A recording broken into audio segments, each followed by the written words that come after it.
मोटा हाथी झूम के चला, मकड़ी की जाल में जाके वो फंसा, जाल को देखा, देख के डरा, दूसरे हाथी को इशारे से बुलाया, इधर आ, इधर आ। दो मोटे हाथी झूम के चले, मकड़ी की जाल में जाके वो फंसे, जाल को देखा, देख के डरे, तीसरे हाथी को इशारे से बुलाया, इधर आ, इधर आ। तीन मोटे हाथी झूम के चले, मकड़ी की जाल में जाके वो फंसे, जाल को देखा, देख के डरे, चौथे हाथी को इशारे से बुलाया, इधर आ, इधर आ।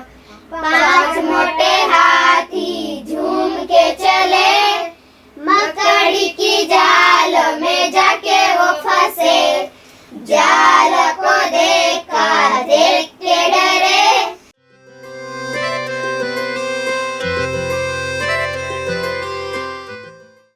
बुनियादी कदम शिक्षा के नए रास्ते। एफएलएन पर आधारित हमारी इस पॉडकास्ट सीरीज़ के तीसरे एपिसोड में आप सभी का स्वागत है। इसके पहले के एपिसोड में हमने एफएलएन की अवधारणा क्या है, एफएलएन का असर विद्यार्थी के आगामी जीवन में शैक्षणिक रूप से किस प्रकार से पढ़ सकता है, किस प्रकार से उसकी दक्षताओं में सुधार हो सकता है, इस पर हमने अलग अलग विषय विशेषज्ञों से चर्चा करी थी।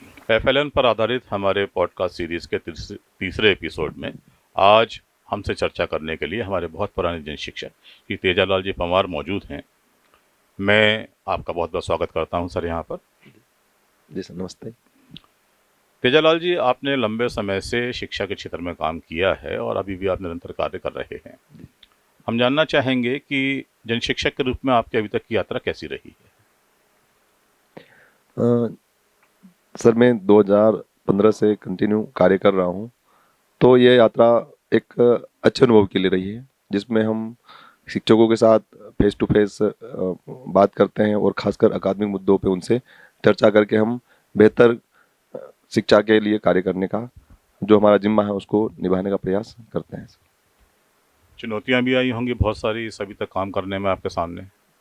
जी सर, चुनौतियाँ आई है, लेकिन हमने उसका एक सकारात्मक वातावरण बनाया और फिर उसकी चुनौतियों से पार पाने का प्रयास भी किया है।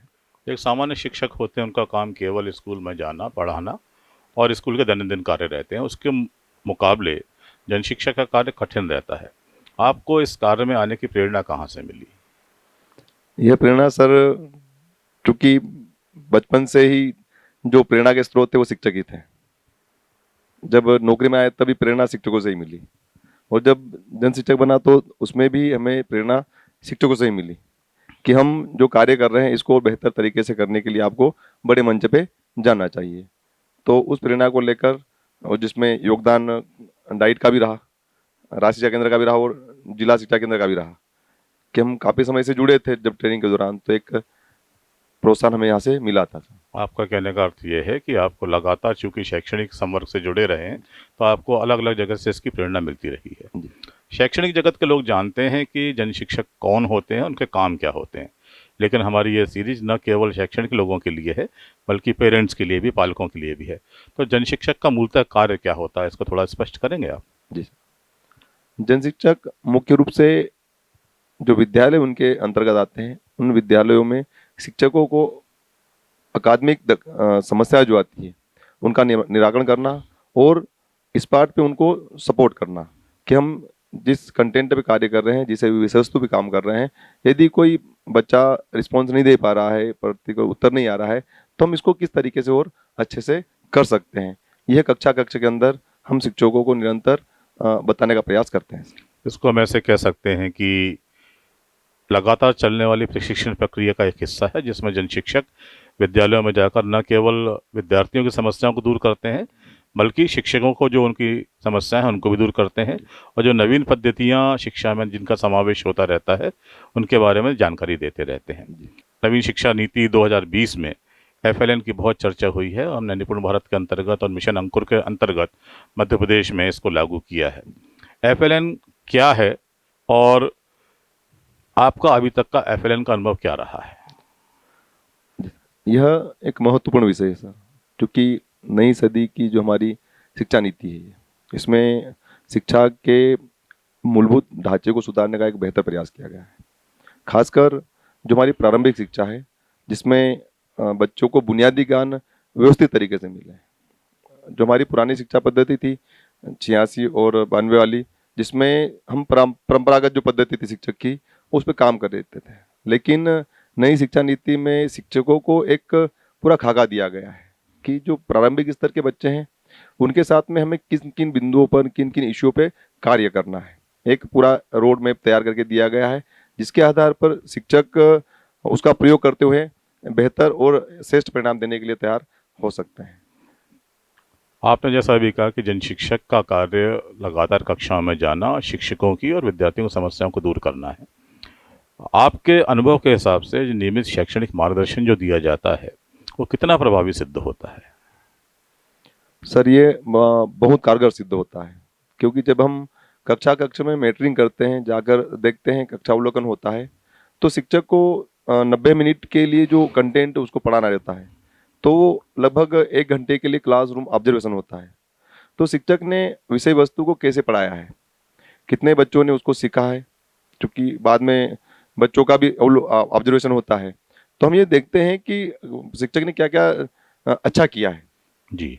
और कुछ यदि त्रुटियां हुई है तो उसको हम फिर बाद में उसके ऊपर बैठकर चर्चा करके समाधान करने का प्रयास करते हैं। तो बेसिकली आपका काम टीचर के लिए एक सपोर्ट सिस्टम तैयार करना है, उसको नई नई शिक्षा पद्धतियों के बारे में उसको सिखाना है, आ रही कठिनाइयों को दूर करना है। जी। आपने अपने क्षेत्र में प्राथमिक शालाएं भी हैं, माध्यमिक शालाएं भी हैं, आप जिसका अवलोकन करते हैं, आपने अपने क्षेत्र की शालाओं में एफएलएन के क्रियान्वयन के लिए क्या विशेष प्रयास किए हैं और अभी तक का आपका अनुभव कैसा रहा है?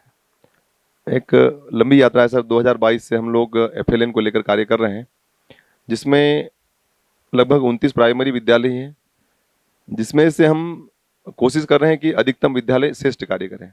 लेकिन संकुल कार्य के अंतर्गत लगभग कुछ संस्थाएं हैं, बीड़पुरा है, नयापुरा है, जलखेड़ा है और धनखेड़ी है, मिर्जापुर है, सामजीपुरा है। ये हमारी वो संस्थाएं हैं जहाँ पर कक्षा 1 के बच्चे पुस्तक पढ़ रहे हैं। कक्षा 1 के बच्चे पुस्तक पढ़ रहे हैं, कक्षा 1 के बच्चे ये दक्षता वे हासिल कर चुके हैं और ये एफएलएन के जरिए संभव हुआ है। एफएलएन के जरिए संभव हुआ। बहुत बड़ी बात है कि कक्षा 1 में जहाँ पर हम परंपरागत रूप से केवल अक्षर ज्ञान की उम्मीद करते हैं बच्चों से कि उनको यह बेसिक दक्षता हासिल हो जाए, वहाँ पर यदि इन चिन्हित शालाओं में आपके और शिक्षकों के प्रयासों से यदि बच्चे पूरी पुस्तक को धारा प्रवाह रूप से पढ़ पा रहे हैं, तो एक बहुत बड़ी उपलब्धि है। और यही एफएलएन का पूरा उद्देश्य है कि हम विद्यार्थी के मूलभूत दक्षताओं का विकास कर सकें। आपने जैसा कहा कि ये रिजल्ट जो है, जो परिणाम आपने बताया, ये परिणाम सब जगह नहीं मिलता है। इसके लिए निश्चित रूप से आपने कुछ विशेष प्रयास किए होंगे या कुछ नए प्रयोग किए होंगे, जिसकी वजह से आपने कैसे ये संभव किया कि कक्षा 1 का बच्चा धारा प्रवाह रूप से किताबों को पढ़ सके। कृपया सभी के साथ साझा करें इस चीज़ को।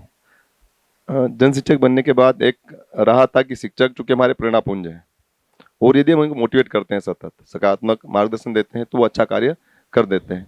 सत्र जब प्रारंभ होता है सर, तो हम लोग जून में ही एक योजना बनाते हैं कि जिस संस्था के अंदर कक्षा 1 के बच्चे या कक्षा 2 के बच्चे अधिकतम जितनी संख्या में पुस्तकों को पढ़ेंगे या पढ़ के दिखा देंगे कंटेंट को, तो हम लोग संकुल स्तर पर उन शिक्षकों को बेस्ट कार्य करने के लिए पुरस्कार देते हैं सर। अच्छा। तो वो भी एक प्रतिस्पर्धा होती है कि कहाँ पर अच्छे बच्चे पढ़ने में योग्य बन जाएं। तो अधिकतम संस्थाएं प्रयास करती है कि उनके यहाँ पर बच्चे जो इनरोलमेंट है, उसके अकॉर्डिंग 80% बच्चे को पढ़ने के लिए प्रेरित किया जाता है। आपने शिक्षकों के बीच में प्रतिस्पर्धा का माहौल पैदा किया है, उनको लगातार प्रेरित करके, और ये इसके लिए आप लोग अपने स्तर पर कोई पुरस्कार भी देते हैं या किसी प्रकार का उनको कोई टीचर्स को इसमें हम किस प्रकार से मोटिवेट, तो आपने बताया कि उनमें प्रतिस्पर्धा का माहौल पैदा किया, लेकिन जहाँ पर आपको बेहतर परिणाम मिले हैं उनको क्या किसी स्तर पर सम्मानित, पुरस्कृत या उनको अलग से आप उनको चिन्हित करते हैं इस चीज़ को? जी सर, जिला प्रशासन द्वारा ऐसे शिक्षक जो बेस्ट काम करते हैं जी, उनको जिला प्रशासन के द्वारा पुरस्कृत करवाया गया है सर। साथ ही स्थानीय जो हमारे एसडीएम साहब हैं, उनको आमंत्रित करके हमने संस्था में ही पुरस्कार दिलाया है सर। उनको विजिट भी कराई है और अधिकारियों ने भी उनकी गुणवत्ता देखकर बुरी बुरी प्रशंसा शिक्षकों की करी है। ऐसे हैं, बीड़पुरा है, नयापुरा है, वहाँ पर बच्चे अधिकतम मतलब वहाँ पर 80% अचीवमेंट है सर हमारा। ये बहुत ज़रूरी चीज़ है कि जो लोग हमारे इस व्यवस्था में रहकर बेहतर कार्य कर रहे हैं, कुछ नया कार्य कर रहे हैं या समाज को एक बेहतर दिशा दे रहे हैं, उनको अलग अलग मंचों से लगातार उनको सम्मानित किया जाए, उनको उनका पहचान की जाए और उनके समाज में उनकी व्यापकता को सिद्ध किया जाए। हम सभी जानते हैं कि धार जिला आदिवासी बाहुल्य जिला है और यहाँ पर शासकीय विद्यालय में पढ़ने वाले अधिकतम बच्चे जो हैं वो आदिवासी संवर्ग के होते हैं। ये भी एक धारणा रही है कि सामान्य क्षेत्रों के मुकाबले आदिवासी क्षेत्रों में शिक्षा का प्रचार प्रसार अभी उतना अधिक नहीं हो सका है और आदिवासी क्षेत्रों की चुनौतियाँ कुछ अलग हैं। तो आदिवासी क्षेत्र में चूँकि आप लगातार काम कर रहे हैं, तो आदिवासी क्षेत्र में आपको किन चुनौतियों का सामना करना पड़ा शिक्षा के क्षेत्र में और उसके पश्चात FLN के क्षेत्र में? चुनौतियों में सर सबसे बड़ी चुनौती आती है बच्चों की उपस्थिति को लेकर। ग्रामीण क्षेत्र है और आदिवासी अंचल है। सामान्यतः परिवार पलायन कर जाते हैं, जो गांव छोड़ के चले गए हैं, वो एक बड़ा इशू होता है। लेकिन बच्चा गांव में है लेकिन विद्यालय नहीं आ रहा है, तो ऐसी स्थिति में चूंकि शिक्षक को हम लोग बोलते हैं कि आप प्रयास करो, तो शिक्षक द्वारा बताया जाता है कि बच्चे नहीं आ रहे हैं। तो फिर जब विजिट होती स्कूल की, तो हम शिक्षक के साथ में पालक तक पहुंचते हैं और पालक के घर बैठकर पालक को शिक्षा की उपयोगिता, गुणवत्ता इनके ऊपर बात की जाती है कि आप मजदूर हैं, क्या आप बच्चों को मजदूरी रखोगे? यदि ये पढ़ लेगा तो इसका जीवन अच्छे से बन जाएगा और ये फिर शायद मजदूरी नहीं करेगा। इस प्रकार से उनको मोटिवेट करते हैं और बच्चे को भी साथ में विद्यालय में लाते हैं। साथ ही जो बच्चे रेगुलर नहीं आते हैं, तो मुझे संकुल में बच्चे चॉकलेट वाले सर के नाम से जानते हैं। चॉकलेट वाले सर के नाम से? चॉकलेट आप बैग में वो खाते हैं या खिलाते हैं? बच्चों खिलाते हैं सर। पक्का खाते नहीं हैं आप? बच्चों आप स्वयं नहीं खाते हैं? खाते हैं बच्चों के साथ में। अच्छा, ठीक है। तो मैं जब जाता हूँ तो मेरे बैग में चॉकलेट की थैली फिक्स होती है हमेशा। तो ऐसे बच्चे जो नहीं आते हैं तो उनको फिर लालच, निमाड़ में कहावत है हमारे कि खई प्यारी की मई प्यारी, या तो बच्चे खाना पसंद होता है या उसकी माँ प्यारी होती है। तो खिलाने की लालच देकर उसको विद्यालय तक लाते हैं और फिर वहां पर भी जब ये से होता है उनका आकलन, तो वहां पर भी यही होता है सर तक कि आप बताओगे तो आपको चॉकलेट मिलेगी। तो फिर बच्चे जल्दी जल्दी हाथ खड़ा करते हैं कि सर मैं बताऊं। बाल्य मन को समझने के लिए, उसको प्रोत्साहित करने के लिए, उसको किसी भी नई चीज़ से जोड़ने के लिए इस प्रकार का प्रयास करना वास्तव में बहुत अधिक आवश्यक है।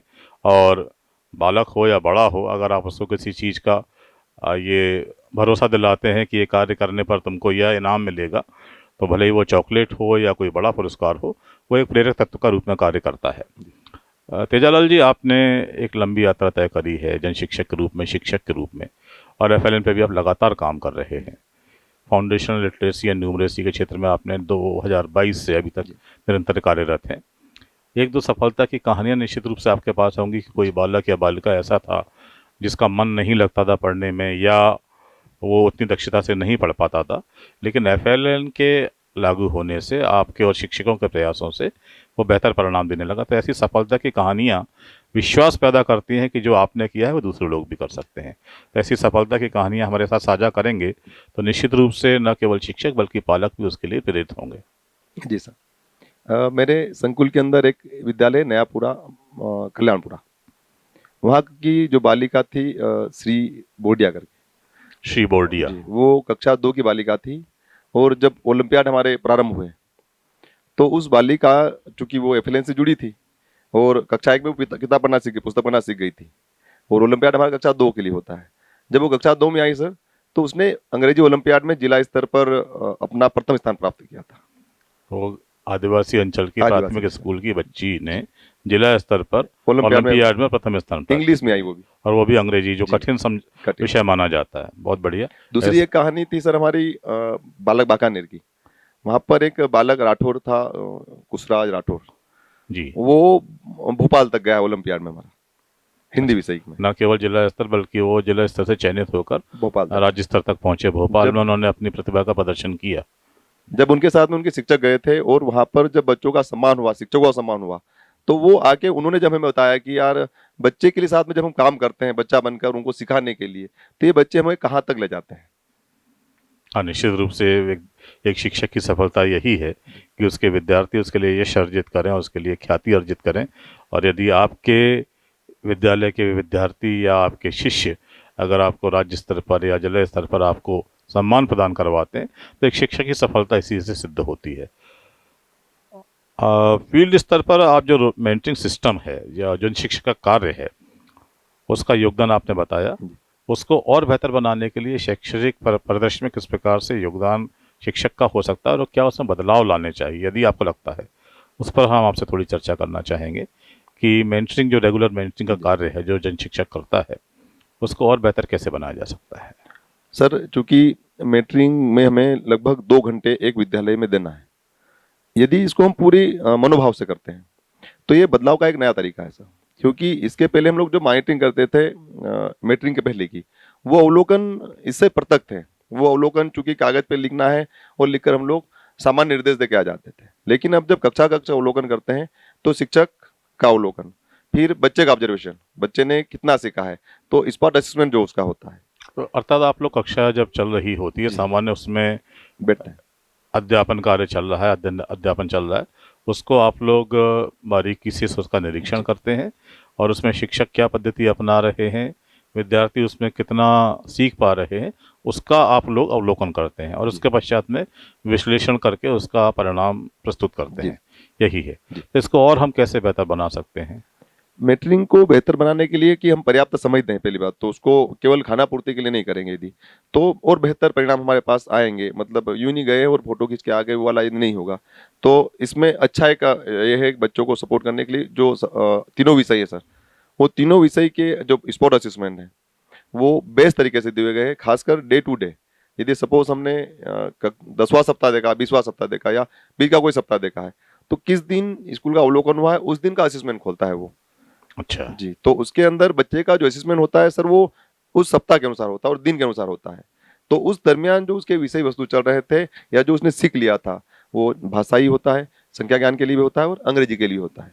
यानी एफएलएन में परीक्षण की यह पद्धति रखी गई है कि राज्य स्तर से दिन और सप्ताह फिक्स हैं कि इतने सप्ताह के पढ़ने के बाद बच्चे में ये दक्षता अपेक्षित है, ये चीज़ें उसको आ जानी चाहिए। और जन शिक्षक या हमारे मेंटरिंग के लिए जो लोग जाते हैं वो इसी कार्य को देखते हैं। तो यानी वहाँ से एक प्रोफार्मा फिक्स है कि इस समय में इतनी उसको दक्षता हासिल कर लेनी चाहिए और आप लोगों का काम निश्चित रूप से यही है, जितना मेरी समझ में आया, कि इतनी अवधि में उसने वो दक्षता हासिल की कि नहीं की। आपने आज हमसे यहाँ पर एफएलएन के ऊपर चर्चा की। आपको क्या लगता है कि एफएलएन को निरंतर जारी रहना चाहिए और कितने समय तक जारी रहना चाहिए जिससे कि हमारे विद्यार्थियों में जो मूलभूत दक्षताएं हैं वो हासिल हो पाएंगी? सर, एफएलएन तो निरंतर मुझे लगता है जारी रहना चाहिए, क्योंकि इसके परिणाम बहुत अच्छे आ रहे हैं। एफएलएन के द्वारा शिक्षा की जड़ों को सींचा जा रहा है और उससे जब पौधा निकलेगा वो निश्चित ही एक अच्छे अंकुरण के साथ निकलेगा। और जो बच्चा है जब सीखेगा कक्षा के अंदर, चूंकि लिटरेसी और न्यूमरेसी दोनों के अंदर, इसके अंदर शिक्षकों को एक दिशा दी गई है सर, कि उसी दिशा में यदि आप काम करते हैं तो जो उसके सप्ताह अकॉर्डिंग होते हैं या फिर डे टू डे जो प्रोग्राम है, समय अवधि जो जी, है उसमें अचीवमेंट करना है उनको। तो शिक्षक भी एक लक्ष्य के साथ कार्य कर रहा है और बच्चे की जो वर्क बुक है उसके ऊपर भी उसको कार्य करना है। तो दोनों सिमिलर मिलके कार्य करके श्रेष्ठ परिणाम देने के लिए काम किया जा रहा है सर। आपको लगता है कि एफएलएन अगर जारी रहेगा और जो कि रहने वाला है तो इसमें बेहतर परिणाम हमको मूलभूत दक्षता के क्षेत्र में प्राप्त हो सकते हैं? बहुत बहुत धन्यवाद सर हमसे चर्चा करने के लिए।